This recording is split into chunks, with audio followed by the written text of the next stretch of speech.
What's up, everybody? This your boy Stretch with another performance review. Today we're gonna do a performance review on Giannis's first signature shoe. I know there's a lot of performance reviews out there, but I'm still gonna do mine anyways. I'm a little late to the party, but it is what it is.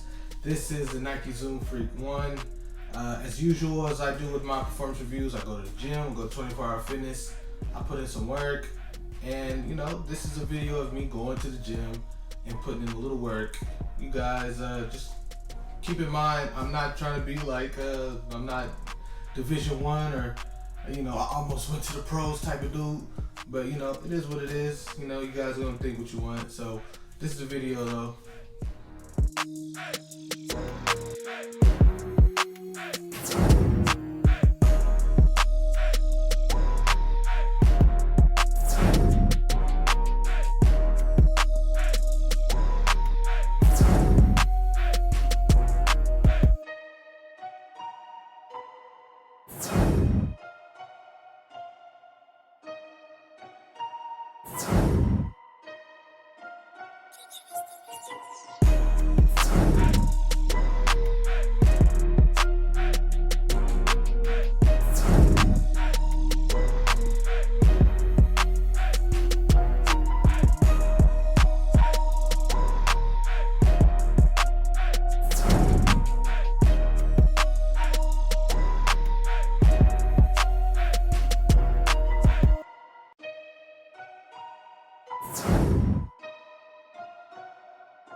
Okay, so now that we're back, the first thing I want to get into is the most glaring thing about the shoe while you got them on court is the traction. Okay, the traction, I'm gonna just start off the rip, gets a D-. It gets a D-. Only reason why it doesn't get an F is because of the solid rubber, the herringbone rubber that we have here. That's the only reason it doesn't get a solid F. Because the translucent side, it doesn't matter how much I wipe them, don't let no sweat be on the ground, on the court. Oh man, I only played it on the court, like indoors. I didn't play outdoors. So like I was saying, if there's sweat on the floor, you know what I'm saying? Usually in some shoes you can just, you can wipe it up with your shoes pretty much, If there's a little bit of sweat, everybody clean it up with your, these are going to be slippery the whole time that if you have anything moist on the ground and you go over it, it's going to be moist it's going to be moist for a minute. It's going to be noticeably moist and it's annoying as fuck. This is if you see my review on the shoe, that I got the rose patterns on the translucent outsole. And that's cool and all, but it doesn't do for me on the court.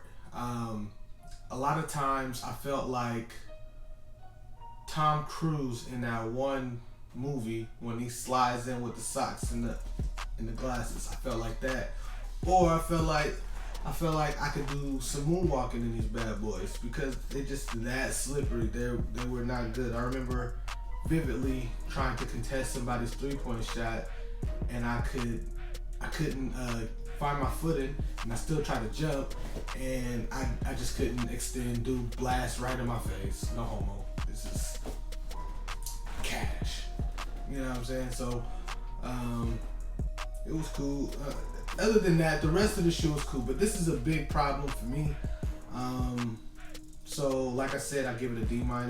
Only thing that saves it from the F is the actual solid rubber that they have on here. If I was you, I would definitely get wait until there's a solid. If you want to support Giannis and this is your man's and you want to wear these on court, I will wait till there's a solid. This is solid rubber and this is solid rubber, but so far the first two colorways that dropped, they have the half translucent and they have the half solid rubber. But they do have another one, I think it's the rose colorway, that's going to be all solid rubber.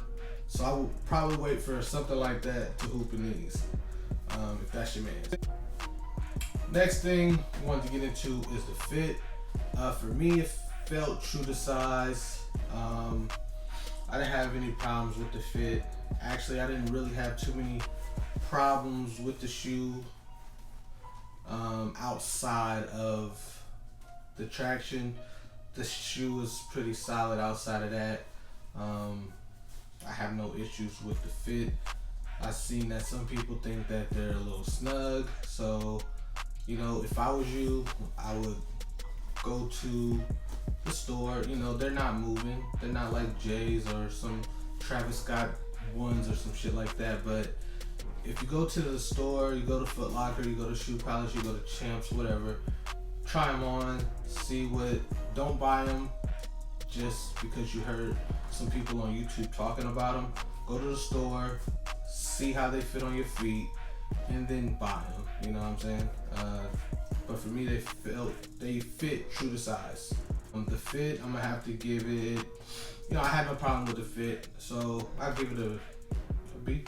It was cool. Don't really just think it deserves a letter grade, but I'll give it one anyways, and I'll give it a B. Nothing crazy. Next thing I want to get into is the stability and the lockdown. As you see, the upper material is constructed with mesh. This shank right here, and then you have this extended Nike swoosh, which goes on this side as well, and it acts as a heel counter. Keeps you on the plate, yeah, so you don't twist your ankle or anything crazy like that. It works, it does its job. I'm gonna have to give it a B+. It wasn't the best thing in the world, but it was still serviceable, and I'm gonna give it a B because it was serviceable. I can't say it's average, but I still feel like a C is too low. C is too low for it, so I'm gonna give it a B+, just under a beastie. I like it. Next, we want to get into the cushioning. Like it says in the name of the shoe, Nike Zoom Freak 1, and here goes the zoom unit in the heel. There's no front foot, no forefoot zoom unit, unfortunately. I play on my toes, so I pretty much didn't feel too much of the heel zoom unit. I didn't feel that too much because like I said, I play on my toes. Even though you can see it, you play enough on them, they become exposed to zoom units. I didn't feel it too much. I don't play on my heels at all, so you know, I'm probably not the best one to ask about it.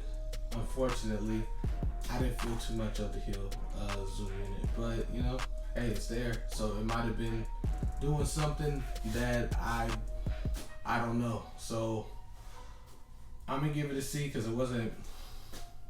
I'm just give it a C simply because I didn't feel it. So I don't know what to tell you. I didn't feel it. Didn't do anything for me, but it might do something good for you. I play on my toes. There's nothing on the forefoot. So what they should do is move this up to here, like they do with the PGs. The zoom unit is in the forefoot instead of the heel.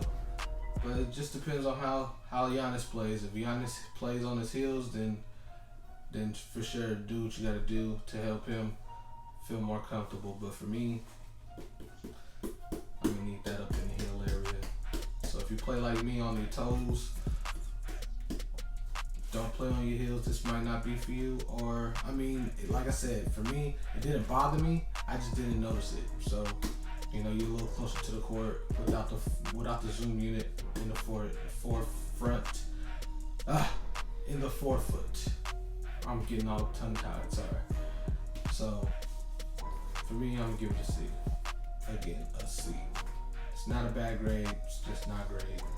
Did nothing for me on the court. Overall, I'm gonna give this shoe a C+. The traction really destroys the shoe for me, because man, can you imagine being out here on the court and somebody just trying to take you down, they trying to get, and they drop you because you're a cushion. I ain't never tasted floor, and I don't plan on tasting floor. Ain't nobody ever put me on the ground because I got shook or something like that. Nobody ever done took my ankles like that to where I taste the ground, and it's never gonna start. And can you imagine if you are in my position, 30 years old, ain't never touched the ground, but the traction is what made you fall? Man, I'd be so disappointed. And if that did happen, I'll give it a whole shoe of F. I'm giving a whole shoe of F. But that did not happen. I have never touched the ground. But you might touch the ground messing with these, man. The traction is bad for me. It's bad. And literally, only thing that saves it from an F is this here solid rubber, and that's a big thing to me. I think the traction is a big part of the shoe, obviously, and yeah. So the overall shoe is gonna get a C. I love the way they look, as far as how they look, and you know, I will buy some more. I'll probably buy the Coming to America, because I like that movie, Coming to America, and the shoe is cool. My wife likes them, so I'll probably get them for us. But as far as the performing on the court, I wouldn't buy another. I wouldn't, if I were you listening to me, and I'm telling you, I wouldn't personally buy these to play basketball in on the court unless they got a full solid rubber outsole. If the traction isn't full solid rubber, I would not buy these. But if Giannis is your man, and you know what I'm saying, there's some people out there that really like Giannis and you don't care, go for it. But C+ is probably as high as I can go on this shoe as an overall grade. The rest of everything on the shoe is solid. The cushioning, like I said before, the cushioning didn't do much for me because it's in the heel. It's not in the forefoot. So unfortunately, this shoe's probably gonna get a C+ and C+. I really can't decide on if it should be a C or C+. So do what you want with that information. If you find this video informative, hit that like and subscribe button. And if you like me, like my videos, hit that bell right by the subscribe button to get notified every time I drop a new video. I'm Stretch, and I'm out. Peace.